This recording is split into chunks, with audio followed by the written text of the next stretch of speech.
தமிழக ஆளுநர் அவர்கள் அரசியல் சாசனம் ஆளுநருக்கு வழங்கியிருக்கக்கூடிய அதிகாரங்களை மீறி இங்கே மதுரையிலே ஆய்வுக் கூட்டம் நடத்தியது போன்ற நடவடிக்கைகள் வன்மையான கண்டனத்துக்குரியது. ஏற்கனவே RL ரவி அவர்கள் ஆளுநராக இருந்தபோது இத்தகைய அணுகுமுறைகளை அவர் மேற்கொண்ட போதெல்லாம் தமிழகம் ஒட்டுமொத்தமாக கண்டித்திருக்கிறது. ஆகவே இப்போ புதிதாக வந்திருக்கிற ஆளுநர் அர்லேகர் அவர்கள் அதே அணுகுமுறையை தொடர்ந்து கடைபிடிப்பது என்பது பொருத்தமானதல்ல. அரசியல் சாசனம் ஆளுநருக்கு என்ன கடமைகளை வரையறுத்திருக்கிறதோ அதற்கு உட்பட்டு அவர் நடந்து கொள்ள வேண்டும் என்பதை மார்க்சிஸ்ட் கம்யூனிஸ்ட் கட்சியின் சார்பில் நான் வற்புறுத்த விரும்புகிறேன். நேற்றைய தினம் ஒரு நூல் வெளியீட்டு விழாவில் பேசுகிற போது பொதுமக்கள் தங்களுக்கு பிரச்சனைகள் ஏதாவது இருந்தால் நேரடியாக மக்கள் பவனை அணுகலாம் என்கிற முறையில் பொதுமக்களுக்கு அழைப்பு விடுத்திருக்கிறார். அப்படிலாம் எந்த பிரச்சனையும் தீர்ப்பதற்கான எந்த வாய்ப்புமே ஆளுநருக்கு கிடையாது. ஏன்னால் மக்களால் தேர்ந்தெடுக்கப்பட்ட ஒரு அரசாங்கம் இங்கே இருக்கக்கூடிய நிலையில் ஆளுநர் தானாகவே பிரச்சனையெல்லாம் தீர்த்து விடுவதைப் போல பொதுமக்களுக்கு அழைப்பு விடுத்திருப்பது என்பது கொஞ்சமும் பொருத்தமானதல்ல. ஆகவே இத்தகைய அணுகுமுறையை ஆளுநர் அவர்கள் மாற்றிக்கொள்ள வேண்டும் என்பதை இந்த நேரத்தில் வற்புறுத்த விரும்புகிறேன்.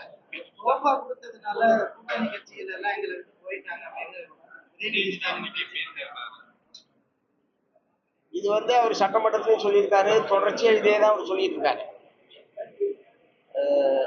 இந்த மாதிரியான அபாண்டமான குற்றச்சாட்டுக்களை எதிர்கட்சி தலைவர் இப்படி சொல்வது என்பது தவறானது.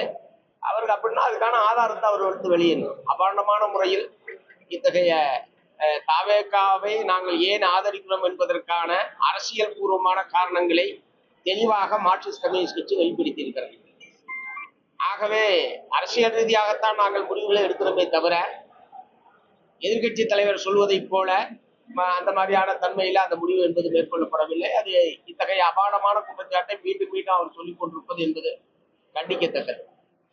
திருச்சி கிழக்குல திரும்ப போட்டியிடணும், அவர் துணை முதல்வர் ஆகணும், அதை பரவலா எல்லாரும் பேசுறாங்க. இது குறித்து அவரே பேசுவார்னு அமைச்சரா இருக்கிற வன்னியரசு சொல்லியிருக்காரு. அந்த கட்சியில ஒரு தீர்மானம் கூட போட்டிருக்கிறாங்க.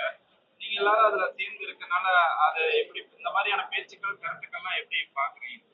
இல்ல, இடைத்தேர்தலை பொறுத்தவரை மார்க்சிஸ்ட் கம்யூனிஸ்ட் கட்சி இதுவரைக்கும் எந்த முடிவும் எடுக்கவில்லை. இடதுசாரி கட்சிகள் இப்போது ஒரு மாநில அளவிலான இடதுசாரி கட்சிகளுடைய மாநில ஒருங்கிணைப்பு குழுவை நாங்கள் உருவாக்கி இருக்கிறோம். நாங்கள் அந்த அணியிலேயோ இந்த அணியிலேயோ கிடையாது. நாங்கள் இடதுசாரி அணி என்பது தனித்து செயல்படுகிறோம். அதே நேரத்தில் தாவேகா ஆட்சிக்கு வெளியிலிருந்து ஆதரவு என்பது தொடரும். அதுல எந்த விதமான மாற்றமும் கிடையாது. குறிப்பா ஆதரவு அந்த கரூர் விவகாரம் பேசும்போது நாங்க தீர்க்க வேண்டிய கணக்குன்னு ஒண்ணு இருக்கு. அத ஸ்டாலினும் காவல்துறையும் சேர்ந்து இந்த மக்களை கொன்று குவித்தார்கள் அப்படின்லாம் கூட பேசியிருக்காரு. அதுக்கு சிபிஐல கடுமையான கண்டனம் தெரிவிச்சிருக்கிறாங்க. அதை அப்படி பேசலாமா? ஏன் அப்படி பேசுறாரு? கரூர் நெரிசல் மரணத்தை பொறுத்தவரை ஏற்கனவே மத்திய புலனாய்வுத்துறையினுடைய விசாரணையில் அந்த வழக்கு என்பது விசாரணை இன்னும் முடிவடையவில்லை. ஆகவே மத்திய புலனாய்வுத்துறை விசாரணை நடந்து கொண்டிருக்கிற போதே ஒரு அமைச்சர் இப்படி பேசுவது என்பது தவறானது. அதை விசாரணையிலேயே குறுக்கிடுவதற்கு சமமானது. ஆகவே திரு ஆதவ் அர்ஜுனா அவர்கள் இது போன்ற கருத்துக்களை பேசியிருக்க கூடாது. வழக்கு விசாரணையில முடிவு வரட்டும்.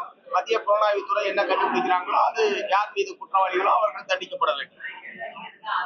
மத்திய புலனாய்வுத்துறை விசாரணை நடந்துகிட்டு இருக்கும் போதே அமைச்சர் இவ்வாறு கருத்துக்களை தெரிவிப்பது ஏற்புடையதல்ல என்பது ஏற்கனவே நான் வெளிப்படுத்தியிருக்கேன்.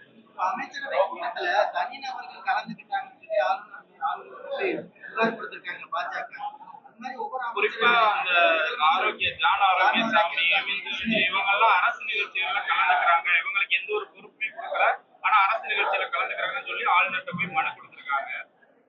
இல்ல, நேற்றைக்கு பிஜேபி மட்டும் இல்ல, ஒரே நாளில் பாரதிய ஜனதா கட்சி, அதிமுக, திமுக 3 பேருமே ஒரே நாளில் ஆளுநரை சந்தித்திருக்கிறார்கள்.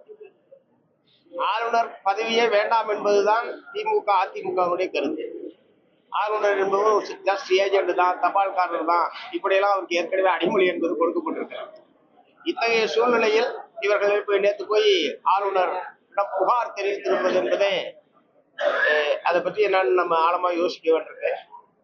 அதை பத்தி திமுக தரப்புல தான் திமுக அதிமுக அது சொந்தமாக தெளிவுபடுத்த வேண்டும். பிஜேபி போய் ஆளுநரை சந்திப்பது மத்திய அரசாங்கத்துடைய ஏஜென்ட் என்கிற முறையில் அவர்கள் சந்திப்பதில் எங்களுக்கு ஒன்றும் ஆச்சரியம் இல்லை. பட் திமுக அதிமுக இரண்டு கட்சிகளும் நேற்று சேர்ந்தார் போல் ஒரே நாளில் ஆளுநரை சந்தித்திருப்பது என்பது சந்தேகத்தை ஏற்படுத்துகிறது. கடைசியா ஒண்ணே ஒண்ணு, நீங்க எல்லாம் ஆதரவு தெரிவிச்சிருக்கீங்க, எம்எல்ஏ அவங்க எல்லாம் ஆதரவு தெரிவிச்சிருக்காங்க. ஆனா அதை வந்து திமுக உள்ளிட்ட எதிர்கட்சி என்ன சொல்றாங்கன்னா, நீங்க கொடுத்த ஆதரவு மேல நம்பிக்கை இல்லாம தான் அதிமுக எம்எல்ஏக்களை ரிசைன் பண்ண வைக்கிறாங்க விஜய் அப்படின்ற மாதிரியான ஒரு குற்றச்சாட்டு. உங்க மேல எல்லாம் நம்பிக்கை இல்ல, அதனாலதான் அதிமுக இருக்க எம்எல்ஏக்களை ராஜினாமா பண்ண வச்சு இந்த இடைத்தேர்தலை அவங்க சந்திக்க தயாராகிறாங்க அப்படின்ற மாதிரி குற்றச்சாட்டுகள் சொல்றாங்க. அது ஆரோக்கியமான போக்கு தானா சார்? அது ஆரோக்கியமற்ற அரசியல் என்பதை ஏற்கனவே தெளிவுபடுத்தணும். இந்த மாதிரி தேர்தல் நடந்து ஒரு மாத காலத்திற்குள் ராஜினாமா செய்வது, அப்புறம் உடனே இன்னொரு கட்சியில போய் சேர்றது, இது போன்ற போக்குகள் தமிழ்நாட்டில் எல்லோருமே சேர்ந்து கண்டிக்க வேண்டிய ஒரு விஷயம் இது. இந்த மாதிரி வாக்களித்த மக்களை பற்றி கவலைப்படாமல் அடுத்து தேர்தல் நடத்த வேண்டிய நெருக்கடியை பற்றியெல்லாம் கணக்கில் எடுத்துக் கொள்ளாமல் இந்த மாதிரியான முறையில் அவங்க வந்து ராஜினாமா செய்வது, உடனே இன்னொரு கட்சியில் போய் சேருவது, இவை எல்லாமே கண்டிக்கத்தக்கது. எல்லாரும் சேர்ந்து கண்டிக்க வேண்டும். இதை வந்து ஊக்கப்படுத்தக்கூடிய வகையில் தாவேக்கார் உடனே கட்சியில் சேர்த்துக் கொள்வது என்பதும் அவர்களிடத்திலே எங்களுடைய ஆட்சேபனை நாங்கள் தெரிவித்தோம்.